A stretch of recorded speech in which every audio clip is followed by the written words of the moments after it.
Greetings to one and all in the matchless name of our Lord and Savior Jesus Christ. You're now listening to Dr. John Goldengay, who is taking a series of lectures on the book of Psalms entitled Heeding the Voice of the Shepherd. In the last session, we learned that the Psalms typically have two parts. There's a challenge or an invitation to praise, shout, serve, come, honor, worship, and there are the reasons. God made us, we belong to Him, He is God, His commitment lasts forever, and so on. And we are not to praise God alone, but in fellowship of the co-believers, encouraging one another. In today's lecture, we are going to study about the prayer psalms. We hope and we pray that our time together will be fruitful. May God bless us all. हमारे प्रभु और उद्धारकर्ता यीशु मसीह के अजोड़ नाम में हम आप सभी का अभिवादन करते हैं। अभी फ़िलहाल हम डॉक्टर जॉन गोल्डिंगे के द्वारा जो खास एक व्याख्यान माला ली जा रही है भजन संहिता के पुस्तक के ऊपर, उस पर हम मनन कर रहे हैं। और पिछले सेशन में हमने सीखा था कि भजन संहिता के मुख्य तौर पे दो प्रकार के भाग होते हैं। सबसे पहले एक प्रकार की चुनौती या फिर एक न्योता होता है स्तुति करने के लिए, जिस पर कहा जाता है कि पुकारो, सेवा करो, आओ, सम्मान दो, आराधना करो। और फिर उसके बाद वो करने के पीछे के कारण बताए जाते हैं, जैसे कि परमेश्वर ने हमें बनाया है, हम उनके हैं, वे परमेश्वर है, उनका समर्पण सदा के लिए होता है और इत्यादि। हमें कोई कभी भी व्यक्तिगत तौर पे अकेले स्तुति करने के लिए नहीं बुलाया है, परंतु विश्वासियों के साथ संगति में एक दूसरे को प्रोत्साहन देते हुए हमें स्तुति करनी है।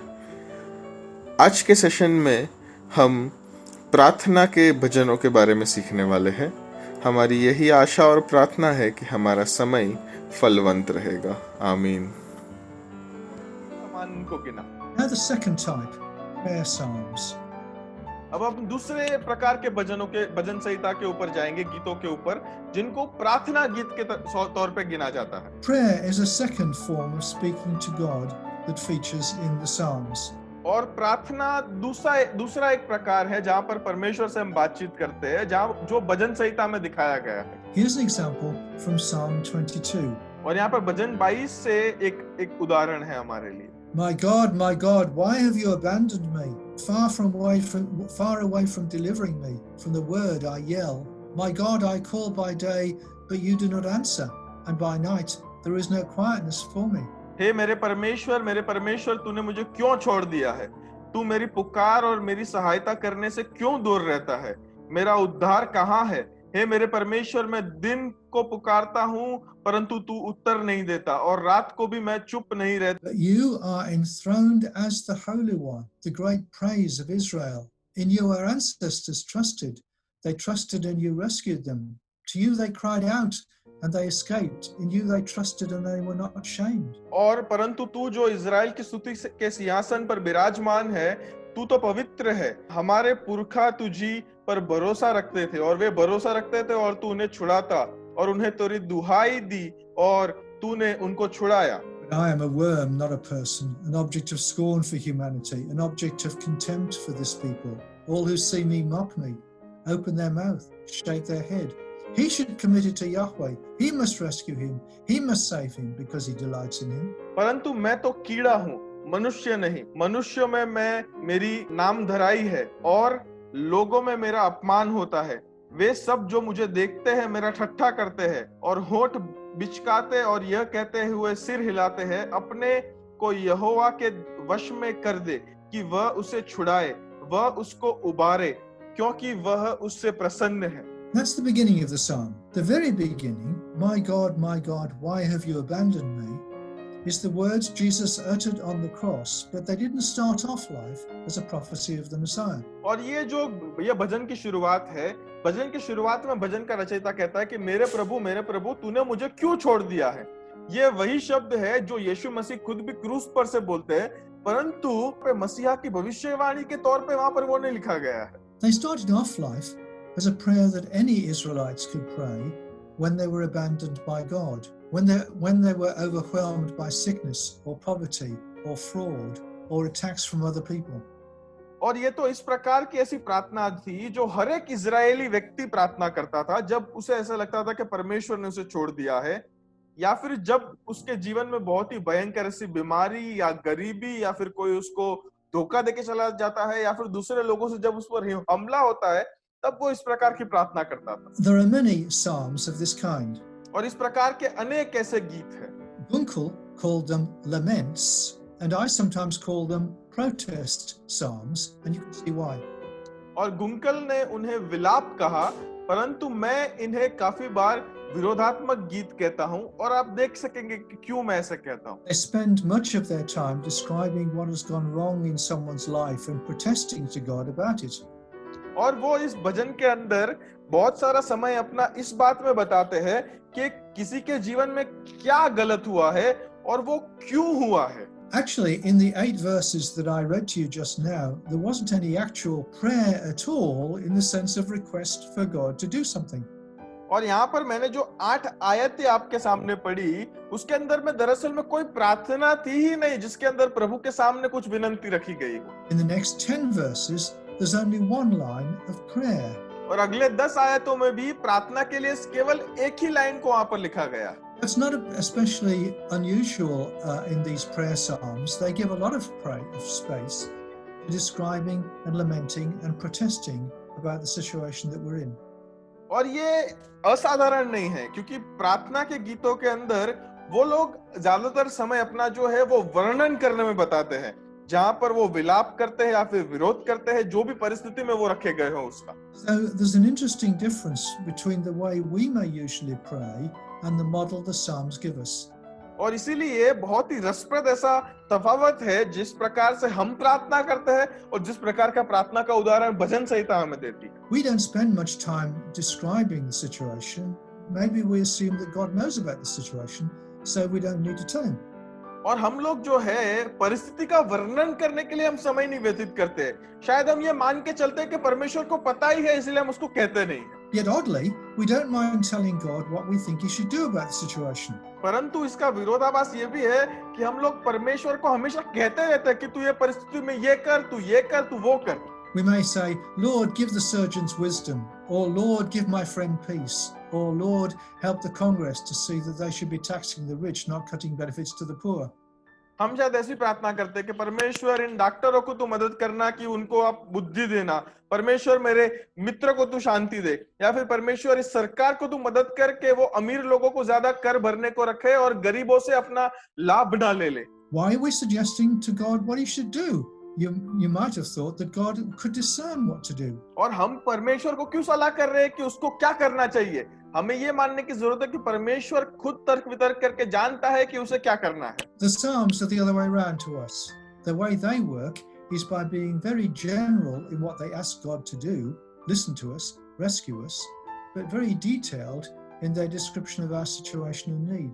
और भजन संहिता इसी तरह से हमें मदद करती है, साधारण तौर पे हमें बताती है, हमें सुनती है, हमें छुड़ाती है और हमें बहुत ही स्पष्ट रीति से हमें बात को वर्णन करती है कि परिस्थिति कैसी है और जरूरत कैसी है। Admittedly, in another sense, the description of the situation that they give is quite general in the sense that it tends to use picture language. और दूसरी एक बात पर हमें गौर करने की जरूरत है, वो ये है कि इन भजनों के अंदर जिन परिस्थितियों का वर्णन किया गया है वो बहुत ही सामान्य है, मतलब कि उसको चित्रात्मक रीति से उसका वर्णन किया जाता है। Psalm 22 later on talks about being attacked by dogs and lions and bulls, which I take to be images, metaphors, not describing what the literal problem was. और भजन संहिता 22 के अंदर भी वो जो भजन का रचयिता है उसके ऊपर कुत्तों के द्वारा या फिर सिंहों के द्वारा या फिर गेंडों के द्वारा हमला होता है, वो दरअसल में नहीं बताता कि दरअसल में समस्या क्या थी उसके साथ। If it was more literal, it would be less useful to people who are praying about a need that wasn't literally the same. और अगर उसको बहुत स्पष्ट रीति से अगर बताया जाता था तो शायद लोगों के लिए ज्यादा उपयोगी नहीं होता था, जो लोग इस भजन के द्वारा प्रार्थना कर रहे हैं और उनकी समस्या जो है इस समस्या से एकदम अलग है। The Psalms are there to be used by people in lots of different situations. और भजन जो है वो अलग अलग लोगों के द्वारा अलग अलग परिस्थितियों के अंदर उपयोग करने के लिए उपयोगी बात है। That links with that fact that they don't tell us much about when they were written. और इसीलिए इस बात को हम जोड़ सकते हैं यहाँ पर कि ये हमें ये नहीं बता रहे कि इस पूरे भजन को कौन सी परिस्थिति में कब लिखा गया था। When they were written is irrelevant to their purpose of providing a prayer for us to pray. और ये भजन कब लिखा गया था, ये इस बात का इससे कोई संबंध नहीं है, क्योंकि ये तो हमें एक प्रार्थना दे रहे हैं जिसके लिए हमें प्रार्थना करनी चाहिए। Now, we may have been taught that complaining or protesting to God is inappropriate. अब शायद हमें ऐसा सिखाया गया होगा कि कोई भी प्रकार की शिकायत करना या फिर परमेश्वर के सामने बागी बनना गलत है। In contrast, the Israelites knew that God was like a father or a mother or a teacher or a boss. परंतु इसके विपरीत इजरायलियों को तो पता था कि परमेश्वर तो एक पिता के समान, एक माता के समान या फिर एक कोई भी प्रकार के अपने ऊपरी के समान है। And they knew that if you have a good father or mother or teacher or boss, you can go to them and tell them how terrible things are and appeal to them to do something about it. और अगर यदि आपको पता है कि परमेश्वर एक अच्छे पिता, माता या फिर शिक्षक या फिर ऊपरी के समान है, तो आप उसके सामने जाके उनके सामने आप अपनी परिस्थिति का वर्णन कर सकते हैं कि कितनी खराब परिस्थिति में आप हैं। Of course, sometimes a father or a mother or a teacher or a boss knows there are some other considerations that need relief and that they need to take into account in deciding how to respond to your plea. काफी बार ऐसा हो सकता है कि आपकी जो माता या फिर पिता या फिर शिक्षक या फिर जो ऊपरी है, वो शायद परिस्थिति के साथ कैसे बर्ताव करना है उसके लिए वो शायद समय ले। The same is true with God. He's got other things to take into account, and that's one reason why God doesn't necessarily do what we ask in our prayers. और इसी बात की यही परमेश्वर के लिए भी सही है, इसीलिए परमेश्वर जो है हम जो मांगते हैं वैसे के वैसा हमारी प्रार्थनाओं का उत्तर नहीं देता। But the Psalms assume that if we do want our parents or our teacher or our boss or God to act, then we need to make it crystal clear to them how tough our situation feels. और परंतु भजन संहिता हमें सिखाती है कि अगर हम हमारे माता पिता या फिर हमारे गुरु या फिर हमारे शिक्षक या फिर परमेश्वर से हम चाहते हैं कि हम बोले वैसे वो कार्य करें, तो हमें बहुत ही स्पष्ट रीति से हमारी परिस्थितियों का वर्णन उनको करने की जरूरत है कि कितनी मुश्किल परिस्थिति में हमें। So we do that in the hope that they may then decide that our need does take priority over other considerations that they're aware of.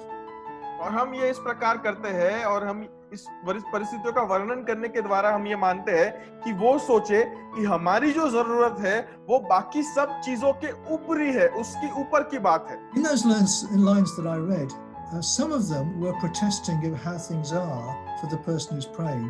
Other lines were then declaring truths about God. और जो आयतें मैंने पढ़ी उसके अंदर कुछ ऐसी बातें थी जहां पर परमेश्वर के सामने वर्णन किया गया है परिस्थिति के अंदर कि वो व्यक्ति कौन सी मुश्किल परिस्थितियों में से गुजर रहा है, और दूसरी कुछ बातें थी जो परमेश्वर के सत्य का वर्णन कर रही थी। They were saying that God is the one who is enthroned in Israel, the one who rescued Israel from its enemies. और उन बातों में ये लिखा गया था कि परमेश्वर जो है वो इजराइल की गद्दी पर विराजमान है और वही परमेश्वर है जिन्होंने इजरायलियों को दुश्मनों से छुड़ाया।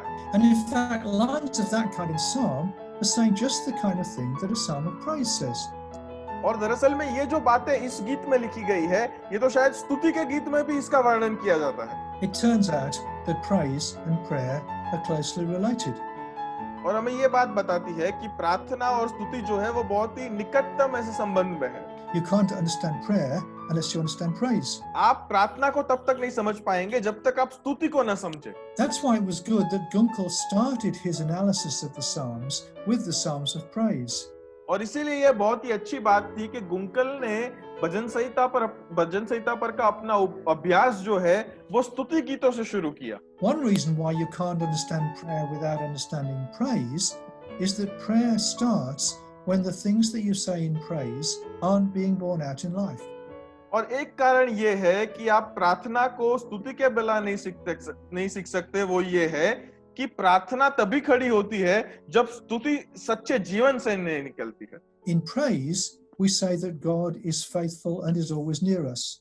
हम स्तुति में ये कहते हैं कि परमेश्वर हमेशा हमारे साथ है और विश्वासु ऐसा परमेश्वर है वो। In prayer, this kind of protest prayer, we say things are not turning out that way. My God, why have you abandoned me? और इस प्रकार की प्रार्थना के अंदर, विरोध करने की प्रार्थना के अंदर हम कहते हैं कि हम जैसे चाहते हैं वैसी परिस्थितियां खड़ी नहीं हो रही है। मेरे प्रभु तूने मुझे क्यों छोड़ दिया? At the same time, we don't simply abandon the praise. When your life falls apart, it's tempting to react in one of two ways.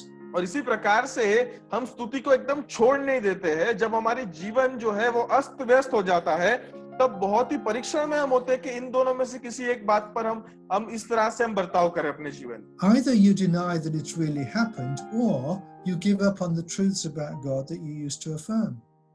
या तो आप शायद इस बात को नकार दें कि ऐसा सचमुच में हुआ है, या फिर आप परमेश्वर के सत्यों को धिक्कारें। The Psalms model a third way, which involves looking steadfastly in the face two sets of facts. परंतु भजन संहिता जो है वो तीसरा रास्ता हमें देती है, जिसके अंदर हम बहुत ही दृढ़ रीति से देखें, दो जो सत्य है उनके सामने हम खड़े रहे। There are the facts about God's faithfulness and power and mercy, and the facts about our own experience of being abandoned. और पहली सच्चाई यह है कि परमेश्वर विश्वासु है, उस सामर्थ्य है और वो दयावान है। और दूसरा सत्य यह है कि हम जिस परिस्थिति में से जा रहे हैं वहां पर हमें ऐसा लग रहा है कि हमको छोड़ दिया गया। It's hard to hold on to both sets of facts, but that's what many psalms do. ये बहुत ही मुश्किल है कि हम इन दोनों सत्यों को हम चिपके रहे या फिर हम थामे रहे, क्योंकि बहुत सारे भजन संहिता के गीत जो है वो ऐसा ही करते हैं। In these psalms, one key to holding on to two sets of facts is to insist on looking to the future as well as to the present and the past. और एक चाबी जो है इन भजन संहिताओं में हमें दिखाई जाती है कि हम इन दोनों सत्यों को पकड़े रहे, वो तो ये है कि हम भविष्य में देखें, वर्तमान में देखें और भूतकाल में भी देखें। And in due course, the last third of Psalm 22 gives itself to describing what things will be like when God has answered the psalm's prayer. और भजन संहिता 22 में भी हम देखते हैं, जिसके अंदर आखिरी से तीसरा जो पद है वो में ये दिखाता है, जब परमेश्वर ने उत्तर दे दिया होगा तब किस प्रकार की अच्छी परिस्थिति सर्जन होगी। And that feature leads into a further comment on the prayer psalms. और इसके द्वारा हम एक और बात को हम सीखेंगे कि ये प्रार्थना गीतों के अंदर क्या महत्व है। When the psalms think of God answering prayer, they imply that answering prayer has two stages. जब इन भजन गीतों के अंदर, जब इन प्रार्थना गीतों के अंदर परमेश्वर के उत्तर देने की बात है वो जब बताई जाती है, तब ये बताया जाता है कि इन उत्तर देने के दो पड़ाव होते हैं। Answer to prayer stage 1 is when God listens to the prayer and says, "Yes, I'll do something about that need of yours."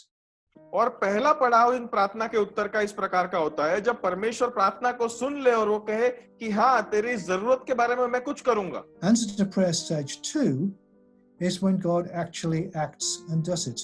और इस उत्तर का दूसरा पड़ाव ये होता है जब परमेश्वर सचमुच में कार्य करे आपके जीवन के अंदर। There are lots of prayer psalms that actually begin to praise God for answering the prayer, and you could get confused about whether the person praying is still in the mess that the earlier part of the psalm described. और अनेक ऐसे प्रार्थना के गीत होते हैं जिनकी जो शुरुआत है वही स्तुति से होती है परमेश्वर की, कि उन्होंने परमेश्वर ने उनके प्रार्थना का उत्तर दिया है, और आप शायद उलझन में पड़ जाए कि वो अभी भी शायद उसी उलझन में है या फिर वो निकल गए हैं भजन संहिता के शुरुआत में जिस प्रकार उसका वर्णन किया जाता है उस प्रकार। The answer is that they are still in that mess, but they now know that God has listened to the prayer and is going to get them out of it.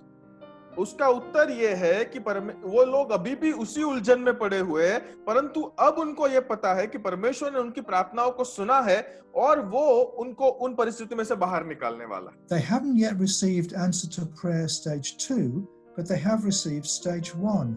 अभी तक उन्होंने दूसरे पड़ाव का उत्तर नहीं जाना है, परंतु पहले पड़ाव तक तो वो पहुंच चुके हैं। In a sense, their relationship to the two sets of facts is now more complicated. You could even say there are 3 sets of facts. और दरअसल में अब तो ये दोनों जो सच्चाई की बात हमने पहले की थी, उनके दोनों का संबंध और बिगड़ गया है। हम शायद ये भी कह सकते हैं कि वहां पर 3 सत्य की बातें लिखी गई है। There are the facts about God, about who God is, the facts about the situation as it is, and the facts about what He's going to do but has not yet done. और यहाँ पर 3 सत्य ये है कि यहाँ पर परमेश्वर की बात है सबसे पहले, कि परमेश्वर कौन है, और दूसरी परिस्थिति की बात है जिस परिस्थिति में वो व्यक्ति है, और तीसरा कि परमेश्वर किस प्रकार कार्य करेगा, क्योंकि परमेश्वर ने अभी तक कार्य नहीं किया है। There's a great illustration of the dynamics of this process in the story of Hannah in 1 Samuel chapter 1. और पहला शमूएल Hannah has 1 के अंदर हन्ना के कहानी के द्वारा इस पूरे चित्र को बहुत ही अच्छे से वर्णन किया गया है। Hannah has been unable to have a baby.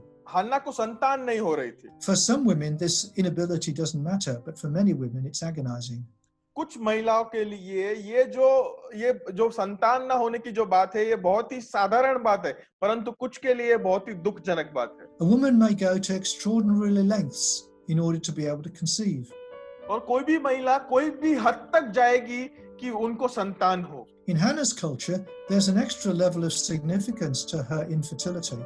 और हन्ना की संस्कृति के अंदर जो हन्ना का जो बांझपन था, उसका बहुत ही महत्व था। लोग उसको बहुत नीचा देखते थे। Eve was created to be a help to Adam because he couldn't serve the garden on his own and he couldn't have children to help him.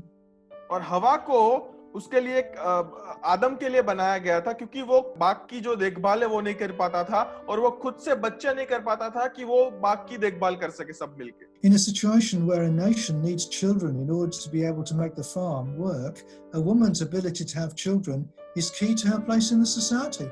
और एक ऐसी परिस्थिति के अंदर, देश के अंदर, जब किसी देश को संतानों की जरूरत है कि उनके खेत में कार्य हो सके, एक स्त्री की ये सक्षमता कि उसके द्वारा बच्चे हो, उस समाज के केंद्र स्थान पे आ जाती है। As Israel grows into full possession of the land of Canaan, a woman's ability to have children is key to the fulfillment of God's purpose through Israel. और जब इजराइल भी कनान का पूर्ण रीति से ताबा ले रहा था, तब ऐसी परिस्थिति के अंदर एक महिला की सक्षमता बच्चे होने के लिए, संतान होने के लिए, ये बहुत ही महत्वपूर्ण बन जाती है कि परमेश्वर का हेतु इजराइल के द्वारा पूर्ण हो उससे। So not being able to have children has devastating implications for Hannah. और इसीलिए संतान न हो पाना, इसकी वजह से हन्ना के लिए बहुत ही मुश्किल ऐसे परिणाम आ सकते थे। Her husband takes another wife as well as her, which was the ancient equivalent to artificial insemination that we do in the West at least. और उसका पति जो है वो दूसरी एक पत्नी कर लेता है उसके साथ साथ। ये तो शायद पुरातन काल की कृत्रिम गर्भाधान हो सकता है आज के समय का। This second wife has children easily, which solves the problem for her husband, but isolates Hannah some more. और उसकी दूसरी जो पत्नी है, उसको बहुत ही आसानी से बच्चे हो जाते हैं। ये शायद उसके पति की समस्या तो हल कर देती है, परंतु हन्ना को अकेला छोड़ देते हैं। So she goes to the sanctuary to pray and she pours herself out to God. और इसीलिए फिर वो मंदिर में जाकर प्रार्थना करती है और अपने आप को परमेश्वर के सामने उंडेल देती है। It's a holiday time and there's an amusing scene where the pastor misinterprets the fervent nature of her prayer and he thinks that she's drunk. और ये तो छुट्टियों का समय है और ये बहुत ही रसप्रद ऐसा दृश्य है जिसके अंदर वहां पर जो एली था, उसकी प्रार्थना का या फिर उसके बातचीत या फिर बर्ताव का गलत मतलब निकालता है और वो ऐसा सोचता है कि इसने तो मदपान पिया हुआ है। But she protests and the pastor gets his act together and tells her that she can go home in peace and that God is going to grant what she has asked. परंतु वो विरोध करती है और वो जो पासवान जो होता है वो अपने कार्यों को वापस लाकर वो कहता है कि वो घर जा सकती है शांति से, क्योंकि परमेश्वर उसकी प्रार्थना का उसको उत्तर देने वाला है। The story then describes how she went her way with her face no longer downcast.